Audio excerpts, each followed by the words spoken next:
இது வந்து ஆப்ஷனா வச்சுக்கோங்க. இந்த 3 இன்ச்சஸ் சொல்லும்போது, அப்ப பெர்மனன்ட்டா நம்ம எது வச்சுக்கலாங்கிற அது இன்னொரு டைம் மட்டும் கொஞ்சம் அதே மாதிரி இப்போ கழுத்தினுடைய அகலம் வந்து ஒரு நார்மலா ஒரு பாடிக்கு எவ்வளவு வைக்கிறது அப்படிங்கறது வந்து ஒரு ஒரு ஐடியாவே இல்லாம ஒருத்தங்க இருக்காங்க. அதாவது எனக்கு எவ்வளவு நெக் வித்து வைக்கணும்னு எனக்கு தெரியல அப்படின்ற உங்களுக்கு நீங்க வந்து என்ன பண்ணணும்னா எக்ஸ்கியூஸ் மீ மேம்.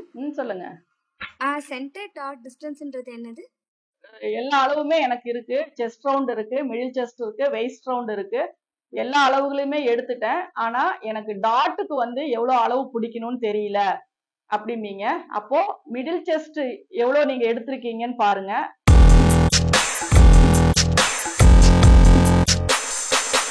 இது வந்து ஆப்ஷனா வச்சுக்கோங்க. இந்த 3 இன்ச்சஸ் சொல்லும்போது, அப்ப பெர்மனன்ட்டா நம்ம எது வச்சுக்கலாங்கிற அது இன்னொரு டைம் மட்டும் கொஞ்சம் இல்ல சொல்லுங்க. அது நான் சொல்லியிருக்கிறது வந்து இப்போ ஒரு பிளவுஸ கட் பண்ணும்போது நான் உங்களுக்கு சொல்றேன். அப்பதான் உங்களுக்கு அது ஈஸியா புரியும்னு சொல்றேங்க.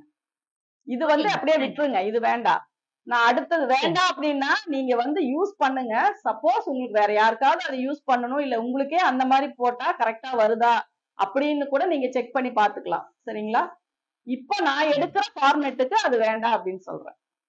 Okay madam. Thank you madam. அதே மாதிரி இப்போ கழுத்தினுடைய அகலம் வந்து ஒரு நார்மலா ஒரு பாடிக்கு எவ்வளவு வைக்கிறது அப்படிங்கறது வந்து ஒரு ஒரு ஐடியாவே இல்லாம ஒருத்தங்க இருக்காங்க. அதாவது எனக்கு எவ்வளவு நெக் வித்து வைக்கணும்னு எனக்கு தெரியல அப்படின்ற உங்களுக்கு நீங்க வந்து என்ன பண்ணணும்னா செஸ்ட் ரவுண்ட 12ஆ டிவைட் பண்ணி என்ன வருதோ அதை வந்து நீங்க நெக்கினுடைய அகலமா வச்சுக்கலாம். சரிங்களா? சப்போஸ் எனக்கு க்ளோஸ் நெக்கா தான் வேணும் அப்படின்னு அவங்க டிசைட் பண்ணிட்டாங்கன்னா 2.25 2.5 2.25 இந்த அளவு வரைக்கும் நம்ம வைக்கலாம். அப்படி இல்ல ஒரு பாடிக்கு இது கரெக்டா இருக்கும் இது வைங்க அப்படின்னா நீங்க வந்து செஸ்ட் ரவுண்ட வந்து 12ஆ பிரிச்சு என்ன அளவு வருதோ அதை வந்து நீங்க கழுத்துக்கு அகலமா நீங்க கொடுத்துக்கலாம். இதை மட்டும் நோட் பண்ணிக்கோங்க. செஸ்ட் ரவுண்ட 12ஆ பிரிச்சுக்கோங்க. நெக்கினுடைய அகலம் அது வச்சுக்கோங்க. ஆனா அவங்க விருப்பத்தின்படி நம்ம எப்படி வந்து ஃப்ரண்ட் நெக்கு பேக் நெக்கு இது எல்லாமே நம்ம அட்ஜஸ்ட் பண்றோமோ அதே மாதிரிதான் இந்த நெக்கினுடைய அகலமும் அட்ஜஸ்டபிள். நம்ம எப்படி வேணாலும் முன்னாடியும் வச்சுக்கலாம், அகலமாவும் வச்சுக்கலாம். ஆனா ஒரு ஒரு அளவு நீங்க சொல்லுங்க எவ்வளவு வச்சா நல்லா இருக்கும் அப்படின்னா நீங்க சொல்றது வந்து நம்ம வைக்கிற கால்குலேஷன் படி செஸ்ட் ரவுண்ட 12ஆ பிரிச்சு என்ன வருதோ அதை வந்து வச்சுக்கலாம். இதே அளவை தான் நம்ம சென்டர் டாட்டுக்கு கொடுக்கிற டிஸ்டன்ஸ். இதை வந்து 2 இதுல நம்ம யூஸ் பண்ணிக்கலாம். ஒன்னு பாத்தீங்க அப்படின்னா கழுத்தினுடைய அகலம், இன்னொன்னு பாத்தீங்கன்னா முன்பக்கம் நம்ம டாட்டுக்கு கொடுக்கிற டிஸ்டன்ஸ். அதாவது ஓப்பன் பட்டியில இருந்து அந்த பெரிய டாட் சென்டர் டாட் பிடிக்கிறதுக்கு நம்ம இந்த டிஸ்டன்ஸை நம்ம யூஸ் பண்ணிக்கலாம். அப்ப இந்த 2 இதையுமே இதை வச்சு நீங்க மென்ஷன் பண்ணிக்கோங்க. செஸ்ட் ரவுண்டு டிவைடட் 12 வர ஆன்சர் கழுத்தினுடைய அகலம் சென்டர் டாட்டினுடைய டிஸ்டன்ஸ். Excuse me ma'am. சொல்லுங்க. சென்டர் டாட் டிஸ்டன்ஸ்ன்றது என்னது? நம்ம ஒரு பிளவுஸ் போடுறோம்னா ஓப்பன் ஹைட் இருக்கு இல்லைங்களா, அந்த யோக்குக்கு மேல ஒரு கிராஸ் வந்து தானே நம்ம வந்து டாட் பிடிக்கிறோம். அந்த கிராஸுக்கு என்ன அளவு கொடுக்கறது அப்படிங்கிறது நிறைய பேர் ஒரு சிலருக்கு அந்த ஆட்டோமேட்டிக்காவே நம்ம ஃபோல்டு பண்ணும்போது வந்துடும். ஆனாலும் அந்த அளவு வச்சு நம்ம டாட் பிடிச்சோம் அப்படின்னாதான் நமக்கு அந்த கப் பாயிண்ட் வந்து கரெக்டா வரும். அப்ப அதுக்காக நம்ம கொடுக்கிற டிஸ்டன்ஸ் 2.5 கொடுப்போம், 2.25 கொடுப்போம், 3 3.25 அப்படிங்கறத நம்ம பொதுவா ஒரு இந்த சைஸ் வர்றவங்களுக்கு இவ்வளவு கொடுங்க, இந்த சைஸ் வர்றவங்களுக்கு இவ்வளவு வைங்க அப்படின்னு அப்ராக்சிமேட்டா தான் நம்ம சொல்லிட்டு இருப்போம்.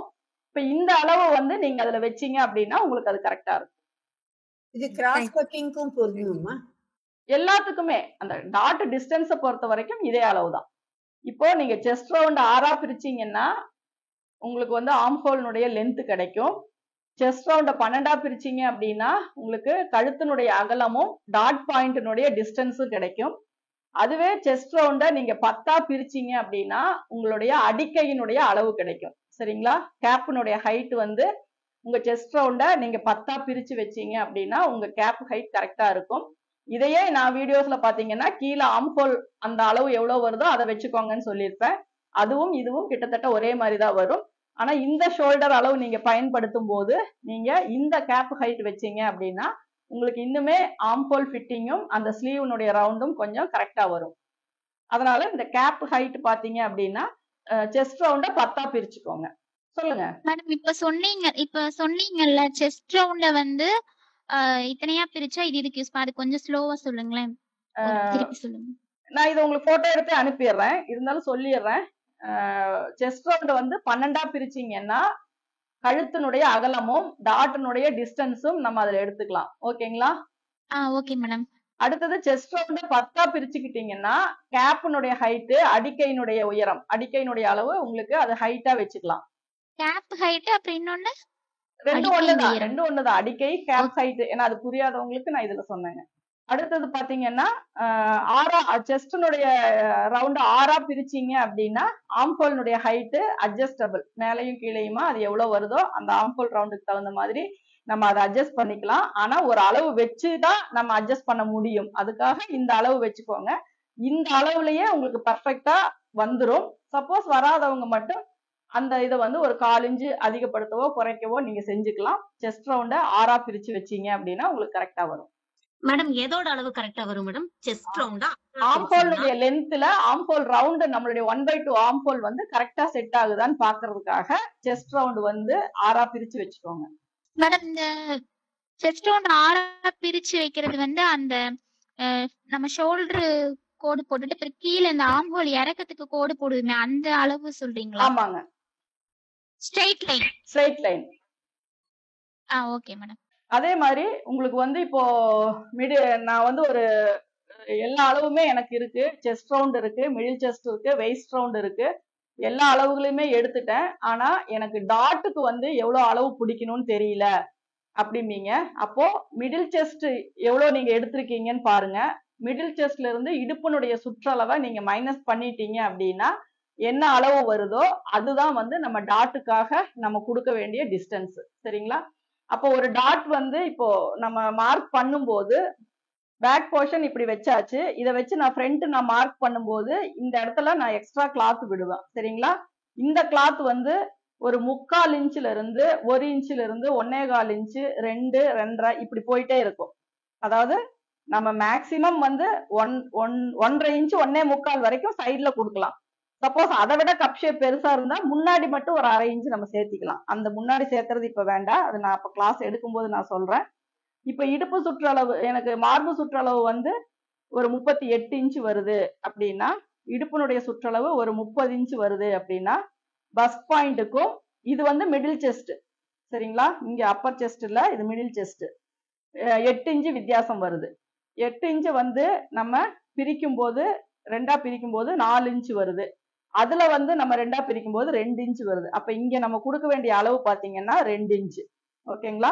இந்த 2 இன்ச்சு தான் இங்க நம்ம டாட் பிடிக்கும் போது இந்த யோக்குக்கும் இதுக்கும் நமக்கு கரெக்டா வரும்.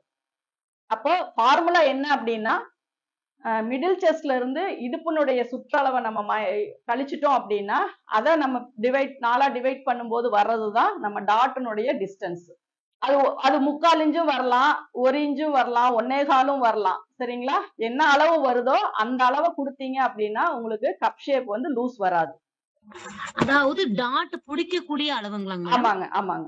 சென்டர் டாட் நம்ம பிடிக்கக்கூடிய அளவு வந்து இதுல வருது. ஆமா, இதுல வந்து இடுப்பு மிடில் செஸ்ட்ல இருந்து இடுப்பினுடைய சுற்றளவை நீங்க மைனஸ் பண்ணிட்டீங்கன்னா அந்த அளவை நம்ம 4ல 1 பங்கு அதிகமா கொடுத்தோம் அப்படின்னா போதும். நீங்க டாட் பிடிக்கும் போது உங்களுக்கு அது கரெக்டா வந்துடும். 4ல 1 பங்கு கொடுக்கணுங்களா? ஆமா, ஆமா. by 4. 4ல 1 பங்கு. மேம் இது மட்டும் கொஞ்சம் ஃபர்ஸ்ட்லயே சொல்லுங்க ma'am. Middle chest minus waist ரவுண்டுங்க. அதுல வர்ற ஆன்சர் வந்து நீங்க 4ஆ டிவைட் பண்ணிக்கிட்டீங்கன்னா என்ன வருதோ அதை வந்து நம்ம எக்ஸ்ட்ரா அதிகப்படுத்திட்டோம் அப்படின்னா போதும். நம்ம பிடிக்கிற டாட்டுக்கு வந்து அது கரெக்டா இருக்கும். மேம் இப்ப அதுல 2 இன்ச் தான் வருதுங்க மேம். அந்த 2 இன்ச் சைடுல விடணும்னு சொல்றீங்களாங்க மேம்? ஆமா, இந்த 2 இன்ச்சு இங்க சைடுல கொடுக்கலாம். சப்போஸ் 1.5 இன்ச்சு இங்க கொடுத்துட்டு நீங்க ஃப்ரண்ட்ல கூட, ஏன்னா ரொம்ப பெருசா வந்தாலும் நம்ம ஒன் சைடு இழுத்த மாதிரி வரும். அப்படி வரும்போது ஒரு 1/2 இன்ச்சு முன்னாடியும் மீதி ஒரு 1.5 இன்ச்சு சைட்லயும் கூட நம்ம கொடுத்துக்கலாம். சரிங்களா? இப்படி கூட கொடுத்துக்கலாம். அப்ப வந்து இது டாட் பிடிக்கும் போது இது நெருக்கி வந்துருங்க. நீங்க இன்னொரு ஃபார்முலாவும் சொல்லிருக்கீங்கல்ல, செஸ்ட் பை 12 நெக் வித். அது நெக் வித். ஓகே. ஆமாங்க, அது நெக் வித்தும் இந்த டிஸ்டன்ஸும் இங்க வர்றதும் ஈக்குவலா வரும்னு சொல்லியிருக்கேன். இங்க நம்ம டாட்ல இருந்து இங்க கொடுக்குற டிஸ்டன்ஸ் இந்த அளவு. இது வந்து நம்ம மேக்சிமம் 1.25 தான் நமக்கு வரும். இந்த 2 இன்ச்சு அப்படிங்கறதெல்லாம் கூட டவுட் தான். மேக்சிமம் இங்க இந்த இது வந்து பாத்தீங்கன்னா நம்ம 1.25 வரைக்கும் நம்ம கொடுப்போம். அந்த மாதிரி வர்றதுக்கு தான் நம்ம இந்த கால்குலேஷன் வந்து நம்ம யூஸ் பண்ணிக்கலாம். எந்த ஒரு அளவா இருந்தாலும் சப்போஸ் எனக்கு மிடில் செஸ்ட் அப்பர் செஸ்ட் ரெண்டுமே ஈவனா தான் வருது அப்படின்னா அதுல என்ன டிஸ்டன்ஸ் வருதோ அதை யூஸ் பண்ணிக்கலாம். மேம் எனக்கு எக்ஸ்கியூஸ் மீ மேம், சொல்லுங்க. எனக்கு மிடில் செஸ்ட்டுக்கும் ஹிப் அளவுக்கும் 4 வருது. இப்ப சரிங்க. அப்ப அப்படின்னா 1 இன்ச்சஸ் தான் இல்லையா? இல்ல இப்ப மிடில் செஸ்ட் எவ்வளவுங்க? மிடில் செஸ்ட் வந்து 32, ஓகேங்க. ஹிப் ரவுண்ட் வந்து வேஸ்ட் ரவுண்ட் வந்து 28. ஓகே. இப்ப 4 வருது இல்லையா? 28 ஆமா 4 இன்ச் அப்ப 1 இன்ச் தான் வருங்க. 1 இன்ச் தான் வரும். அது வந்து இந்த பக்கம் ஹாஃபும் அந்த பக்கம் இல்ல ஹாஃபும் இல்ல 1 இல்லையா? இன்ச் எல்லாம் வந்து நீங்க ஒன் சைடே வச்சுக்கோங்க. நான் ரொம்ப அதிகமா ஓ வந்தா மட்டும் முன்னாடி கொஞ்சம் வச்சுக்கோங்கன்னு சொல்றேன். இன்னைக்கு எடுத்த கிளாஸ்ல வேற ஏதாவது டவுட்ஸ் இருந்தா கிளியர் பண்ணிக்கோங்க. நாளைக்கு வந்து அடுத்த நெக்ஸ்ட் மண்டேல வந்து நம்ம அந்த ஈஸ் அலவன்ஸ் சீம் அலவன்ஸ் அப்புறம் அது எப்படி நம்ம கட்டிங் போடணும் அப்படிங்கறதெல்லாம் சொல்லிடுறேன். இப்ப இருக்கிற வரைக்கும் உங்களுக்கு ஏதாவது டவுட்ஸ் இருந்தா நீங்க அதை கிளியர் பண்ணிக்கோங்க. ஏன்னா பேசிக்கான இந்த விஷயங்கள் வந்து உங்களுக்கு எந்த ஒரு டவுட்டுமே இல்லாம கிளியரா போச்சு அப்படின்னாதான் நம்ம அடுத்தடுத்த மாடல் சொல்லும் போதும் டைப் ஆஃப் பிளவுசஸ் பார்க்கும் போதும் உங்களுக்கு ஈஸியா புரிஞ்சுக்க முடியும். எந்த மெஷர்மெண்ட்டை நம்ம எங்க நோட் பண்றோம் அப்படின்னு நான் ரிப்பீட்டடா சொல்ல முடியாது இல்லைங்களா? அதனால இப்ப நான் சொன்னது எல்லாமே மெயினான விஷயம், ரொம்ப முக்கியமான விஷயம் ஒரு பிளவுஸ் தைக்கிறதுக்கு. அப்ப இத வந்து நீங்க கரெக்டா நீங்க ஃபாலோ பண்ணிக்கிட்டீங்க அப்படின்னாவே நம்ம ஒரு கட்டிங் போடும்போது என்னோட சேர்ந்து நீங்களும் அது போடுறதுக்கு உங்களுக்கு யூஸ்ஃபுல்லா இருக்கும். ஏன்னா ஒவ்வொரு பிளவுஸுக்குமே நம்ம ஒவ்வொரு விஷயத்த வந்து புதுசா கண்டுபிடிச்சு போட்டுட்டு இருக்க முடியாது. அதனால நீங்க உங்ககிட்ட என்னென்ன மெஷர்மெண்ட் இருக்கோ அதுக்கு எல்லாமே நீங்க ஃபர்ஸ்ட் தெரிஞ்சுக்க வேண்டியது ஷோல்டர் என்ன, நெக் என்ன, இதுக்கு எவ்வளவு ஷோல்டர் வைக்கணும், இதுக்கு ஆர்ம் ஹோல் எவ்வளவு ஹைட் வைக்கணும், இதுக்கு பஸ் பாயிண்ட் என்ன, டாட் டிஸ்டன்ஸ் என்ன, நெக் வித் என்ன, இப்படிங்கிறது எல்லாமே நீங்க ஓவரால் நீங்க தெரிஞ்சு வச்சுக்கிட்டீங்க அப்படின்னாதான் அடுத்தடுத்து நீங்க வந்து கட்டிங் போடும்போது உங்களுக்கு ஈஸியா புரியும். அப்ப அதை வந்து நீங்க டவுட் இல்லாம கிளியரா நீங்க தெரிஞ்சுக்கணும். ஓகேங்களா? இப்ப சொல்லுங்க டவுட் என்னன்னு.